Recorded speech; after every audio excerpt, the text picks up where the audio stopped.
बहुत सारे लोग नौजवान साथी घर पर मिलने आए और उन्होंने अपनी पीड़ा व्यक्त की। मानव 2019 में उन्होंने रेलवे भर्ती बोर्ड के द्वारा निकाली गई परीक्षा में प्रारंभिक परीक्षा पास कर ली, मुख्य परीक्षा पास कर ली, चिकित्सा की जांच पास कर ली और 2019 से लेकर आज तक 3 साल हो गए। मान्यवर 8 से 10 हजार नौजवान ऐसे हैं जिनको नियुक्ति नहीं मिली। ठेका प्रथा, बिजली के मेंटेनेंस में ठेका प्रथा, कोच के मेंटेनेंस में ठेका प्रथा, और ये ठेका प्रथा जब आप लेके आ रहे हैं तो एक तरफ आप रोजगार को मिटाने और खत्म करने का काम कर रहे हैं और दूसरी तरफ इस देश के दलितों के साथ, पिछड़ों के साथ, आरक्षण की व्यवस्था के साथ आप खिलवाड़ करने का काम कर रहे हैं। बहुत सारे लोग नौजवान साथी घर पर मिलने आए और उन्होंने अपनी पीड़ा व्यक्त की। मान्यवर 2019 में उन्होंने रेलवे भर्ती बोर्ड के द्वारा निकाली गई परीक्षा में प्रारंभिक परीक्षा पास कर ली, मुख्य परीक्षा पास कर ली, चिकित्सा की जांच पास कर ली और 2019 से लेकर आज तक 3 साल हो गए। मान्यवर 8 से 10 हजार नौजवान ऐसे हैं जिनको नियुक्ति नहीं मिली, जिनको आज तक ज्वाइनिंग नहीं मिली। यह बेरोजगारों के प्रति आपका रवैया है, बहुत ही दुर्भाग्यपूर्ण और पीड़ादायक है। और जब वो रेलवे भर्ती से पीड़ित नौजवान छात्र प्रयागराज में सड़कों पर उतरते हैं, पटना में सड़कों पर उतरते हैं, तो आप अपने ही देश की धरती पर उनके साथ दुश्मनों जैसा व्यवहार करते हैं। आंसू गैस के गोले छोड़ते हैं, लाठियों से उनको पिटवाते हैं, घर में घुस घुस के उनको मरवाते हैं, पिटवाते हैं। ऐसा व्यवहार करते हैं जैसे मालूम पड़ रहा है कि वो दुश्मन देश के नागरिक हैं। ये इस देश के नौजवानों के साथ खिलवाड़ मत कीजिए। और बेरोजगारों के प्रति आपका रवैया क्या है? हर जगह रेलवे में मानव ठेका प्रथा घुसेड़ दिया गया। सफाई कर्मचारियों में ठेका प्रथा, स्टेशन के मेंटेनेंस में ठेका प्रथा, सिग्नल के मेंटेनेंस में ठेका प्रथा, बिजली के मेंटेनेंस में ठेका प्रथा, कोच के मेंटेनेंस में ठेका प्रथा। और ये ठेका प्रथा जब आप लेके आ रहे हैं तो एक तरफ आप रोजगार को मिटाने और खत्म करने का काम कर रहे हैं और दूसरी तरफ इस देश के दलितों के साथ, पिछड़ों के साथ, आरक्षण की व्यवस्था के साथ आप खिलवाड़ करने का काम कर रहे हैं, उनका हक मारने का काम कर रहे हैं आप। मान्यवर खुद रेलवे विभाग ने यह माना है कि सेफ्टी कैटेगरी में लगभग 1,50,000 कर्मचारियों की वैकेंसी है। लगभग 1,50,000 रिक्तियां आपके पास सिर्फ सेफ्टी कैटेगरी में है, रेलवे की सुरक्षा के क्षेत्र में है। आप वो भर्ती करते नहीं। आपके पास मेंटेनेंस के क्षेत्र में या जिन क्षेत्रों में रेलवे में भर्तियां खाली है वहां पे आप भर्ती क्यों नहीं करते? 3 लाख भर्ती अगर रेलवे विभाग चाहे तो पक्की सरकारी कर्मचारियों की कर सकती है, लेकिन आपको पिछड़ों का हक मारना है, दलितों का हक मारना है, निजीकरण करना है, सरकारी व्यवस्था को खत्म करना है। हमारे मंत्री जी ने बयान दिया, मुझे बड़ी प्रसन्नता हुई। मान्यवर इन्होंने कहा निजीकरण नहीं होगा। अब पता नहीं वित्त मंत्री और रेल मंत्री एक साथ बैठते हैं कि नहीं बैठते हैं, दोनों लोग आपस में चर्चा करते हैं कि नहीं करते हैं। वित्त मंत्री जी कहती हैं रेलवे की 26% संपत्तियां हम बेचेंगे, लगभग 1,50,000 करोड़ रुपए रेल की संपत्ति बेच के हम अर्जित करने का काम करेंगे। और मेरे पास तारीख है, 31,000 करोड़ रुपए की टेंडर इन्होंने निकाला, जिसमें से मात्र 7,200 करोड़ रुपए का इनको आय हुई, बाकी लोगों ने टेंडर में हिस्सा ही नहीं लिया। तो आप एक तरफ लोगों के बीच में तो ये कहते हैं कि हम निजीकरण नहीं करेंगे, लेकिन निजीकरण करने के लिए जितनी भी आप योजनाएं ला सकते हैं रेलवे के अंदर, वो लाने का काम करते हैं। दूसरी बात मान्यवर, मैं इनका पढ़ रहा था कि रेलवे में पिछले 5 वर्षों से लगातार आमदनी में लगभग 7.8% इनकी आमदनी घटी है। आमदनी भले ही रेलवे की घट रही हो, भले ही आपने पिछले दिनों में रेलवे के प्लेटफॉर्म की टिकट 50 रुपए कर दिया हो, पैसेंजर के किराए को आपने 3 गुना वृद्धि कर दिया हो, बाकी चीजों में वृद्धि कर दिया हो, लेकिन आपकी आमदनी 7.8% घटी। ये आंकड़े बताते हैं। लेकिन उसके बावजूद आप अपने राजनीतिक कारणों से रेलवे को घाटा पहुंचाने के लिए तैयार रहते हैं। आप अपने राजनीतिक कारणों से रेलवे का नुकसान करने के लिए तैयार रहते हैं। मैं मान्यवर बड़ी विनम्रता पूर्वक आपके माध्यम से पूछना चाहता हूं, हमारी दिल्ली की सरकार तीर्थ यात्रा योजना लेके आई, बुजुर्गों के लिए तीर्थ यात्रा योजना। अब उन बुजुर्गों को तीर्थ यात्रा योजना से आपको परहेज क्या है? बुजुर्गों को तीर्थ यात्रा कराने से आपको परहेज है। और मैं यहां मंत्री जी बैठे हैं, बड़ी विनम्रता पूर्वक आपसे पूछना चाहता हूं, दिल्ली के एक निर्वाचित मुख्यमंत्री को रेल विभाग इसी दिल्ली में वो उन बुजुर्ग यात्रियों से स्टेशन पर मिलने जा रहे थे, मिलने जा रहे थे, और उन बुजुर्गों से मुलाकात को रोकने का काम रेलवे विभाग ने किया।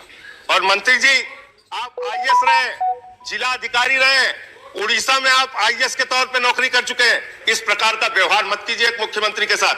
आपको 2500 फोन मैंने किया, 2500 बार आपके विभाग के कर्मचारियों को मैंने सूचना दी, मुख्यमंत्री के आवास से आपको सूचना गई, लेकिन बुजुर्ग तीर्थयात्रियों को अयोध्या जाने से रोकने का काम आप कर रहे हैं, उनकी तीर्थ यात्रा पर रोक लगाने का काम कर रहे हैं। लड़ाई लड़ना है, चुनाव में लड़िए ना। बुजुर्ग तीर्थयात्रियों को आप क्यों टारगेट करते हैं? उनकी यात्रा का विरोध आप क्यों करते हैं? रेलवे की आमदनी कम करने पे आप क्यों लगे हुए हैं? अरविंद केजरीवाल का इतने स्तर पे जाकर विरोध आप क्यों करते हैं? चुनाव लड़िए ना। चुनाव से तो आप लोग भागते हैं। एमसीडी का चुनाव हो रहा है, भाग रहे हैं आप लोग, भाग रहे हैं। एमसीडी के चुनाव से भाग रहे मानो। मैं खत्म कर रहा हूं चुनाव। अरे हिम्मत है तो चुनाव लड़ो ना, भागते क्यों? 56 इंच का सीना लेके प्रधानमंत्री Honorable member, please address the chair. You don't have to answer them. मैं ये कह रहा हूं, तीन बार दिल्ली में इनकी जमानत जब्त हो गई मान्यवर। एक बार स्कूटर पार्टी बन गए, 3 सीट आई। दूसरी बार इनोवा पार्टी बन गए, 8 सीट आई। 3 बार से हार रहे और अभी एमसीडी के चुनाव में चुनाव से भाग रहे। करे केजरीवाल का सामना नहीं कर सकते। चुनाव से इतना डरते हैं आप लोग। देश के प्रधानमंत्री की छवि खराब कर रहे हैं आप लोग। देश के प्रधानमंत्री कहते हैं हमारा 56 इंच का सीना है, आप लोग कहते हैं हमारी दुनिया की सबसे बड़ी पार्टी है। दुनिया की सबसे बड़ी पार्टी एमसीडी के चुनाव से भाग रही है, डर रही है केजरीवाल से। आप लोगों को शर्म नहीं आती? तो इसलिए मैं कहना चाहता हूं, नहीं मैं खत्म कर रहा हूं सर, ये गंभीर मामला है। हम लोग सांसद हैं, रेल मंत्री जी, हम लोग सांसद हैं। हमेशा कोई पैरवी करने के लिए नहीं आते और न रोज रोज आपको फोन करते हैं। लेकिन अगर हमारे निर्वाचित मुख्यमंत्री को आपका रेलवे विभाग अपमानित करेगा और हम लोग आपसे बात करना चाहेंगे, आप फोन पे नहीं आएंगे, कोई जवाब नहीं देंगे मैसेज का, ये व्यवहार आपका ठीक नहीं है। धन्यवाद। ये बहुत ही दुखद व्यवहार है। आपको दिल्ली की सरकार मुनाफे देती है, दिल्ली की सरकार रेलवे की तीर्थ यात्रा कराती है और आप इस प्रकार का व्यवहार करेंगे, इस प्रकार का व्यवहार करेंगे। नहीं, आप खत्म कीजिए। एक अंतिम बात कहकर खत्म कर रहा हूं सर। अभी दूसरों को तो आपने 12-12 मिनट बुलवाया सर। हमारी जब बारी आती है उधर से चिल्लाने लगते हैं। आपके पार्टी के जितने समय होता है उसी हमेशा वहां चुनाव से आपका समय होता है उसी हम चुनाव के अंदर बुलाते हैं। यहाँ आप बोलने नहीं देते सर।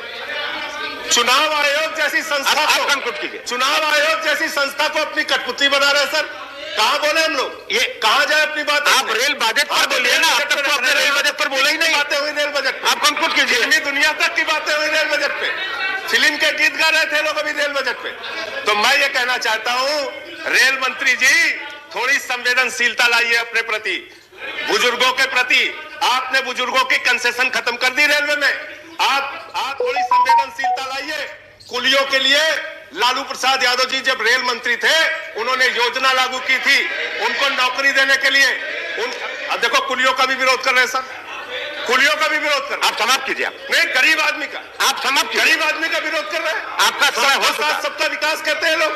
चुनाव के बाद सर महंगाई बढ़ा रहे हैं, सिलेंडर का दाम, गैस का दाम, डीजल का दाम, पेट्रोल का दाम, और यहाँ बोलिए कुलियों का विरोध। आपका सारा पॉइंट हो चुका है। अब मैं कह रहा हूँ, देश के पूर्व रेल मंत्री ने इस देश के कुलियों के लिए, जिनके ऊपर एक फिल्म बनी थी, गाना था सारी दुनिया का बोझ हम उठाते हैं, उन बोझ उठाने वालों के लिए देश के रेल मंत्री लालू प्रसाद यादव जी ने नौकरी देने की व्यवस्था की थी। आज वो मारे फिर रहे हैं, एप्लीकेशन देते हैं, धन्यवाद खाते हैं, स्पीकर जवाहर सरकार सुनते। तो इसलिए इस देश के जवाहर सरकार जी साथ खिलवाड़ मत कीजिए। आप लोग तो पकौड़ा योजना पहले अभी यूपी के नौजवानों को इन लोगों ने कहा मान्यवर, यूपी के नौजवानों को जाके प्रधानमंत्री ने कटोरा योजना दे दी। पहले पकौड़ा योजना, अभी कटोरा। धन्यवाद। नहीं, दिस इज नॉट दैट।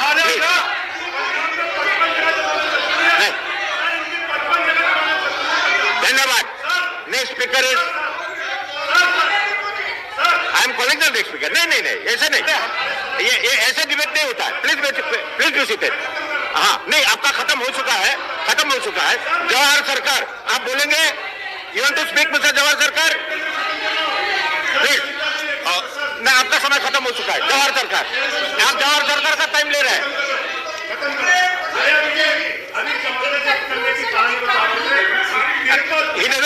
आप बोलना चाहिए।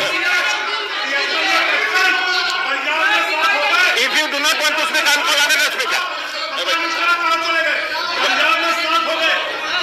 नहीं, this is not the way. बैठिए, आप बैठ जाइए। पंजाब से